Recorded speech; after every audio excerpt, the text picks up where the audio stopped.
Hi, it's Nick here from Vegans Be the Change on Saturday, the 25th of May. And I just wanted to put a brief broadcast out about something which came out this week, which I found very stimulating. And it was a TED talk that was released just a few days ago, and it's had 500,000 views in no time at all. It was given by Bruce Friedrich. He is the chief executive of the Good Food Institute in Washington.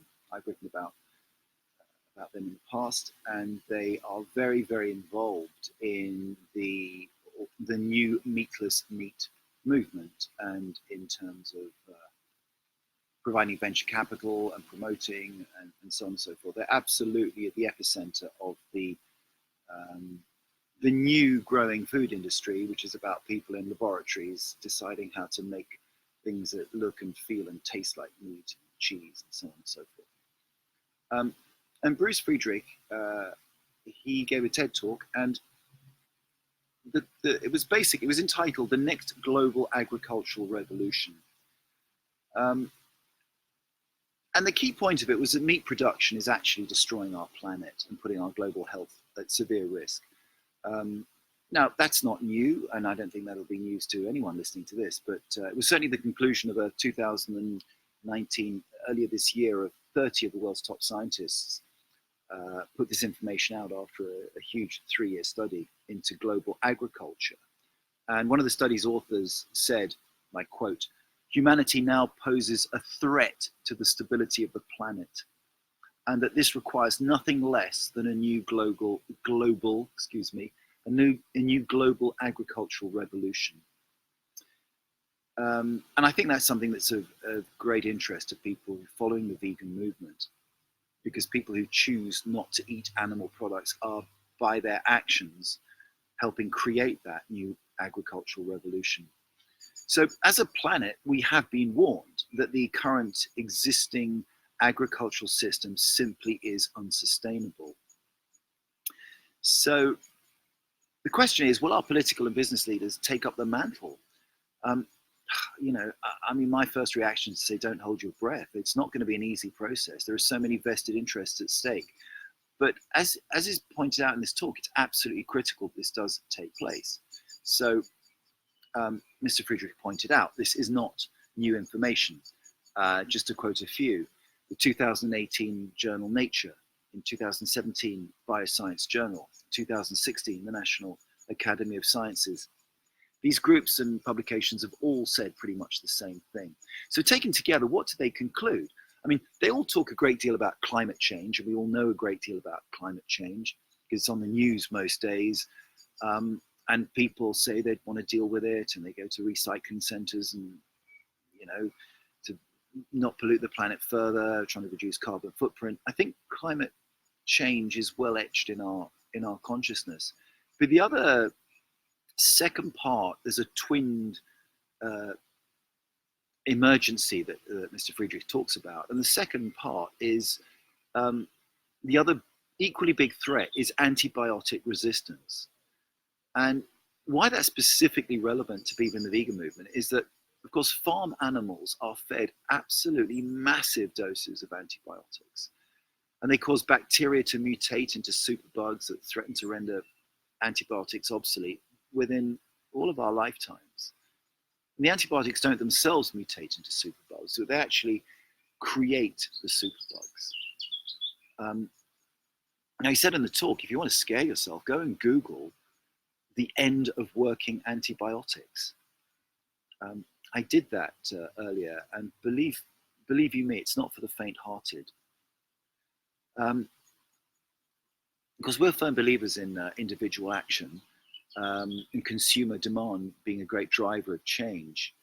But when it comes to antibiotic resistance and climate change, they do require more. It requires, these are global emergencies. And so for some 50 years or so, global environmentalists and health experts and animal activists have been beseeching us all to eat less meat, a lot less meat actually. But it hasn't actually worked in terms of fundamental change. There's slow changes happening. Meat consumption around the world is stubbornly high per capita. It's higher, in fact, than it's ever been.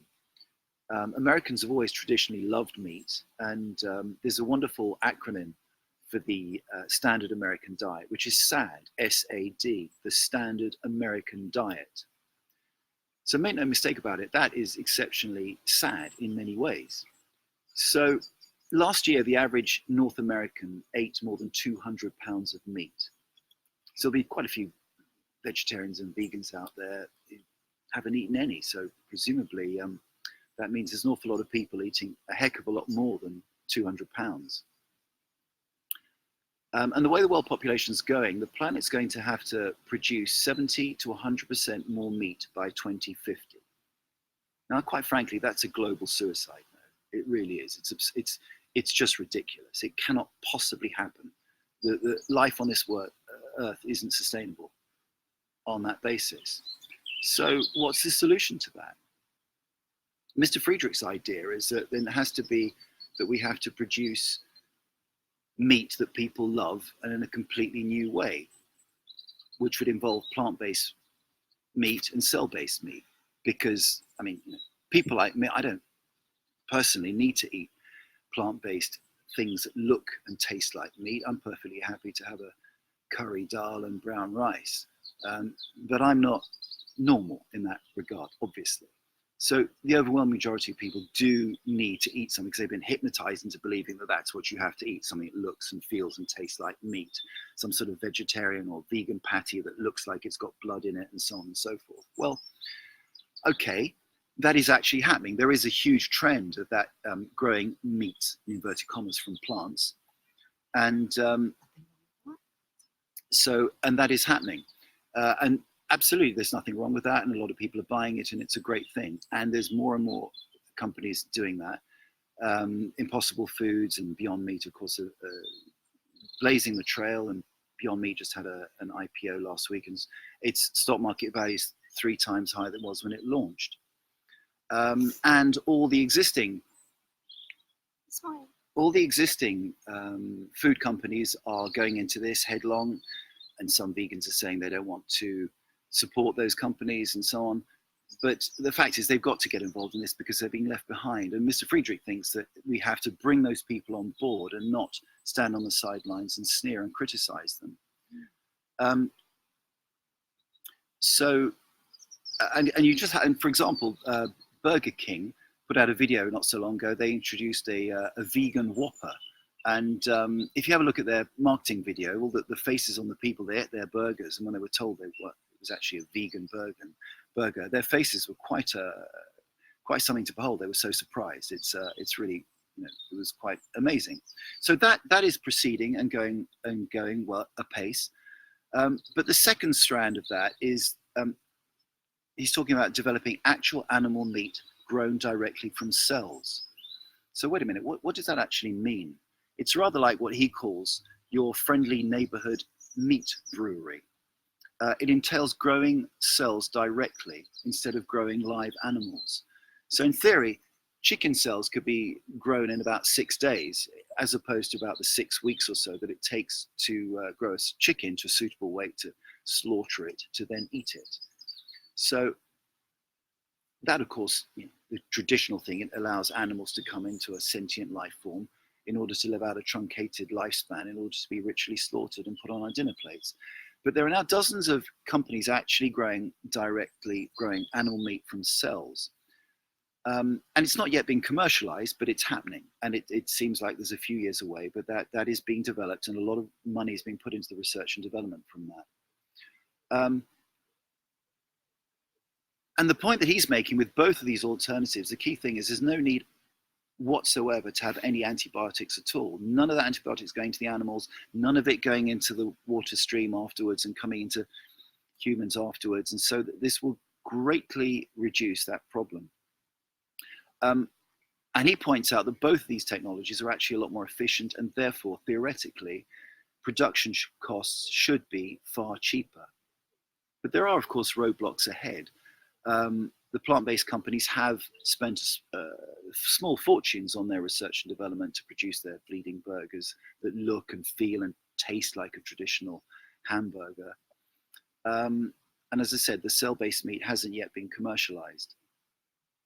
Barclays put out a report last week. The Barclays analysts, a paper called "I Can't Believe It's Not Meat," and it's another example of the city giving its blessing to the vegan movement, and they're saying that this vegan meat market is going to be worth about $140 billion in a decade's time. But more importantly, that would be about 10% of the global meat industry, which is valued at $1.4 trillion. So that shows very clearly this is not a fad. This is here to stay.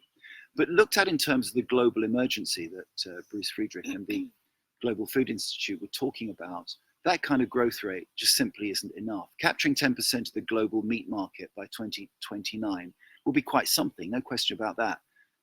But that's not nearly enough for radical transformation to take place and for that new agricultural revolution to happen. His view is we actually do need the meat industry, and that rather than disrupt it, we need to transform it, because it's established, it's got its infrastructure with the global supply chain, it's got their marketing expertise and their economies of scale and so on. So do we need them? Do we bypass them? It's an interesting question. Governments, of course, are going to be centrally involved in this whole issue. They spend tens of billions of dollars and pounds and euros every year on research and development on issues concerning global health and the environment. But some of that money does need to be diverted into producing plant-based and cell-based meat if they're serious about tackling those global twin emergencies. The numbers of people dying from antibiotic-resistant superbugs is already quite staggering. It's tens of thousands of people died from it last year in North America alone. And the estimate currently is that by 2050, it's going to be more than 10 million people annually dying from this. So climate change is an existential threat to the world, and its biggest impact will be felt by some of the poorest people on the planet. But meat production is exacerbating that emergency, and the strain of antibiotic resistance illnesses is going to get worse and worse and worse. And so veganism can make a massive contribution to those twin emergencies. So whilst the trend towards veganism is clear and it's helping, it does need to become a catalyst towards moving millions and millions and millions of people away from meat consumption. So what will it take for this to happen? We just have to keep going and pressurizing people, and consumers need to make the change by voting with their stomachs and their mouths and their wallets. And plant-based and cell-based meat is absolutely here to stay and has to expand. The future of the world depends on it. So that's very much the conclusions of the Good Food Institute in Washington, mixed with some of my own feelings and thoughts. If you have any views, please let me know. It would be great to hear from you, and I hope you found this interesting, and any comments will be gratefully received. Thank you. Bye.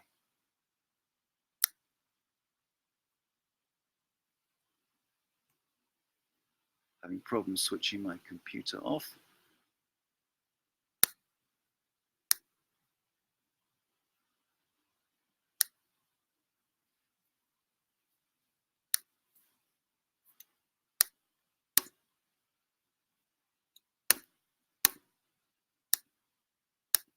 That should be it. Having a few technical difficulties here.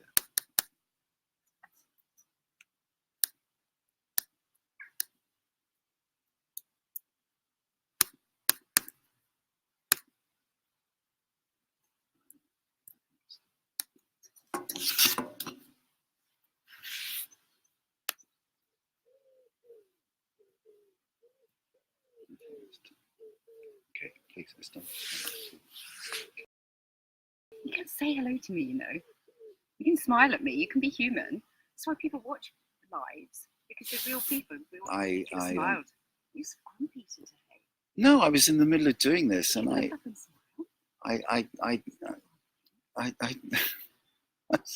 need to relax a bit more during your delivery, because it's really good what you say. It's really, really good. Have you? You can always introduce me. I am a real vegan. No, I know you are, but look, I was right in the middle of the thing, and I just didn't want to kind of, you know. Smiling more would be good anyway. Okay. There's a fantastic thing. I tried phoning you. and I texted you. Did you get my text? No. Well, I'm making friends, as you know. And so I met somebody who I've been chatting to in the sauna, Cherry, who's lovely. She lives in Paynton, but she comes to Totnes every day. And she said, "Are you going to the festival?" I said, "What festival?" She said, "There's a music festival up at Dartington. It's really cool. Loads of bands." I thought, of course I'm going to the festival. I'm a festy girl. So whatever else you want to do today, I'm going to Dartington to a festival. Oh, are you? Because obviously I've brought my kids up to be festy kids. So she might be actually get off her ass and try and get up there earlier in the morning so we can do some So the festival is today? It's at Dartington, Sea Change Festival, yeah. That big record shop, the Drift record shop, they're involved. It's like a huge thing. A one day or a weekend event? Weekend. It's a proper festy. Oh. It's a big festy. The traffic's, everyone's talking about it. There's a big buzz about it at Body Balance, yeah. Oh, I didn't know I think we should have lunch and go. I mean, that's what I'm going to do. You don't have to come. All right, I'd like to. That would be good. For your children as well to be I'll do exposed that. to music. The film, there's a film on about 5:30 in Torbay. Yeah. So I could do that and then take them off at 5:30. Is it on in London? Just out of interest. Well, it might be. The only thing I'm saying is that you don't have to feel rushed, because if it's on in London, you're in London. No, I know. You're in London. And what else is there to do in London? It's not like you can go to a lovely festival. You know, it's a hot, sweaty city. Anyway.